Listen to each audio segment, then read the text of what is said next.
আহমেদাবাদে ভয়াবহ বিমান দুর্ঘটনা 242 জন যাত্রী সহ ভেঙে পড়ল এয়ার ইন্ডিয়ার ড্রিমলাইনার। লন্ডনগামী বিমান উড্ডয়নের কয়েক মিনিটের মধ্যেই ভেঙে পড়ে উদ্ধার কাজ চলছে। আজ দুপুরে আহমেদাবাদে বিমানবন্দর থেকে উড্ডয়নের কিছুক্ষণের মধ্যে ভয়াবহ দুর্ঘটনার কবলে পড়ে এয়ার ইন্ডিয়ার একটি বোয়িং 787-8 ড্রিমলাইনার AI 171 নামক লন্ডনগামী ফ্লাইটে ছিলেন 242 জন যাত্রী ক্রু সদস্য, যার মধ্যে 230 জন যাত্রী 12 জন কর্মী রয়েছেন। জানা গেছে 13:38 মিনিটে বিমানটি উড্ডয়ন করে এবং কয়েক মিনিটের মধ্যেই মে ডে সংকেত পাঠায়। ফ্লাইট ট্র্যাকের অনুযায়ী মাত্র 625 ফুট উচ্চতায় থাকার সময়ে বিমানটার সাথে সংযোগ বিচ্ছিন্ন হয়ে যায়। এটি মেঘানীনগর এলাকার উপর ভেঙে পড়ে।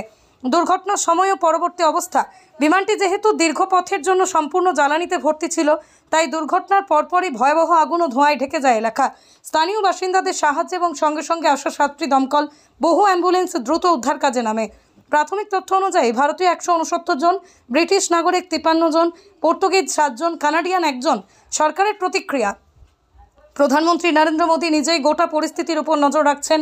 বেসামরিক বিমান পরিবহন মন্ত্রী রামমোহন নাইডু কিঞ্জারাপু ঘটনাস্থলে যাচ্ছেন।